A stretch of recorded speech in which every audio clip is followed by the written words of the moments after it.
எடுத்துக்கொள்ளுங்கள், பார்க்கலாம். யோவான் சுவிசேஷம் 12ஆம் அதிகாரம் 3வது வசனத்தை வாசிக்கிறேன். யோவான் 12:3 வாசிக்கிறேன். பிரியமானவர்களே, நீங்கள் எல்லாரும் திருப்பிக் கொள்ளுங்கள். அந்த 12ஆம் அதிகாரம் 3ஆம் வசனத்திலே நம்ம பார்க்கிற பொழுது அங்கே ஒரு காரியம் இருக்கிறது. அப்பொழுது மரியாள் விலையேற பெற்ற களங்கமில்லாத நலதம் என்னும் தைலத்தில் ஒரு ராத்தல் கொண்டு வந்து அதை இயேசுவின் பாதங்களில் பூசி தன் தலைமயிரால் அவருடைய பாதங்களை துடைத்தாள். அந்த வீடு முழுவதும் தைலத்தின் பரிமளத்தினால் நிறைந்தது. அப்படி போடப்பட்டிருக்கிறது. கர்த்தருக்கு ஸ்தோத்திரம். ஆண்டவர் நல்லவர். நம்முடைய வீடு எப்படிப்பட்ட வீடாக இருக்கிறது? இந்த வீடு எப்படிப்பட்ட வீடாக இருக்கிறது? இங்கே பாருங்கள், ஒரு ஸ்திரீ, அவள் பாவியான மனுஷி என்று அவள் தன்னை காண்பிக்கிறார். இந்த வசனம் இங்கே இந்த சம்பவம் எழுதப்பட்டிருக்கிறது மேபி செகண்ட் டைம் என்று நினைக்கிறேன். ஆனால் பிரியமானவர்களே, இந்த இடத்துல வாசிக்கிற பொழுது களங்கமில்லாத நலதம் என்னும் விலையேற பெற்ற தைலம், களங்கமில்லாதது நலதம் என்கிற தைலம், அதை இயேசுவின் பாதங்களில் பூசி தன் தலைமயிரால் அவருடைய பாதங்களை துடைத்தாள். வேறொரு இடத்திலே அவள் கண்ணீரால் அவருடைய பாதங்களை அவள் அப்படியே அவருடைய கண்ணீர் இயேசு பாதத்தில் விழுந்தது. என்றால் இயேசுவல்கிட்ட நிறைய தடவை பேசிக்கிட்டே இருந்தார். அந்த மரத்தால் தான் வேலை செய்ய போயிட்டாங்க. இவர்கிட்ட பேசிக்கிட்டே இருந்தாங்க. நிறைய தடவை இயேசுவின் பாதத்தறிய உட்கார்ந்து வார்த்தையை வசனத்தை கேட்டுக்கொண்டிருந்தாள். அப்போ யாருக்கும் சொல்லாததை மேபி ஒருவேளை இவளுக்கு சொல்லியிருப்பார் போல இருக்கு.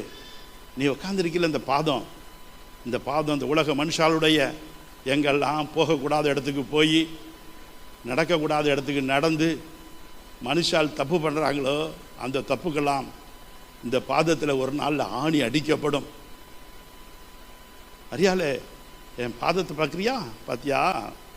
இந்த பாதத்தில் ஒரு நாள் ஆணி அடிக்கப்படும்.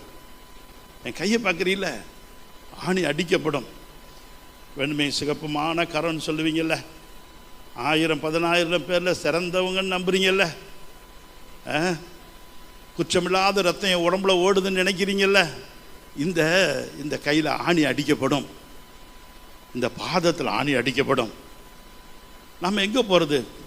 குற்றமில்லாத நலதம் அப்படிங்கிற களங்கமில்லாத நலதம், விலையேற பெற்ற நலதம், வாசனை நிரம்பின நலதம், அந்த தைலத்துக்கு நம்ம எங்கே போகிறது? ஆனால் நம்மகிட்ட இருக்கு.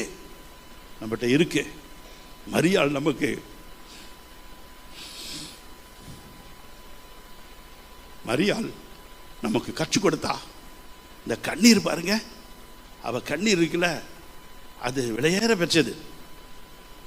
எதுக்கும் அழுகிறோம், எதுக்காக அழுகிறோமோ அதை பொறுத்து தான் இந்த கண்ணீர் விலையேற பெற்றதாக மாறும், களங்கம் இல்லாததாக மாறும், நலதமாக மாறும். கண்ணீரால் அந்த பாதத்தை அவள் அப்படியா நினைத்தாள். வேறொரு இடத்துல எழுதியிருக்கு. அது நம்ம கையில் இருக்குது, நமக்குள்ளார இருக்குது. ஆனால் விலை கொடுத்து வாங்க முடியாது. நம்ம இருதயம் சுத்தமாக இருந்தா, பரிசுத்தமாக இருந்தா, இயேசு மேலே பிரியமாக இருந்தா, உடஞ்ச உள்ளமாக இருந்தா, தன் பிழையை தன் பிழைகளை உணர்கிற மனுஷன் யார்? அப்படி கேட்கப்பட்டிருக்கேன். என் பிழையை உணர்கிற மனுஷனாக இருந்தான், அவர் ரத்தத்தினால நான் கழுவப்பட்டேன் என்று சொன்னால், நான் விடுகிற கண்ணீர் விலையேற பெற்றது, குற்றமற்றது, அது நலதும். பாருங்களேன், இந்த வீட்டுக்குள்ளே என்ன நடக்குது? மரியாள் விலையேறப்பெற்ற களங்கமில்லாத நலதம் என்னும் தைலத்தில் ஒரு ராத்தல் கொண்டு வந்து அதை இயேசுவின் பாதங்களில் பூசி தன் தலைமயிரால் அவருடைய பாதங்களை துடைத்தாள். அந்த வீடு முழுவதும் தைலத்தின் பரிமளத்தினால் நிறைந்தது. அந்த வீடு முழுவதும். அருமையான சகோதரனே, சகோதரியே, உன் வீட்டுக்குள்ளார என்ன வாசனை வீசுகிறது? பரிமள தைலம், அது இயேசுவின் வாசனை. உங்கள் வீட்டுக்குள்ளார இயேசு வாசனை வீசணும். சகோதரா, உங்கள் வீட்டுக்குள்ளார இயேசு வாசனை வீசணும். அப்படியே வசனம், எங்கே பார்த்தாலும் அவரை பாடுற பாடல் சத்தம் வீட்டுக்குள்ளார கேட்டுகிட்டே இருக்கணும். அல்லது உள்ளத்துக்குள்ளேருந்து பாட்டு சத்தம் வெளியே வந்துகிட்டே இருக்கும். அப்படியான உன் கண்ணீர் களங்கம் இல்லாதது, விலையேற பெற்றது, பரிமள தைலம், வாசனை மிகுந்த மிகுந்த கண்ணீர். கண்ணீரில் களங்கம் இருக்க முடியாது. கர்த்தர் நல்லவர். அதுலேயும் களங்கம் இருக்கும். எதுக்காக அழுகிறோம்? அதை வச்சு தான் அந்த கண்ணீர். அது விலையேற பெற்றதா, வாசனை உள்ளதா, சுத்தமானதா இருக்க முடியும். மனசில் வச்சு சிந்திங்க பிரியமானவர்களே. கர்த்தர் உங்களுக்கு எனக்கு உதவி செய்வாரா?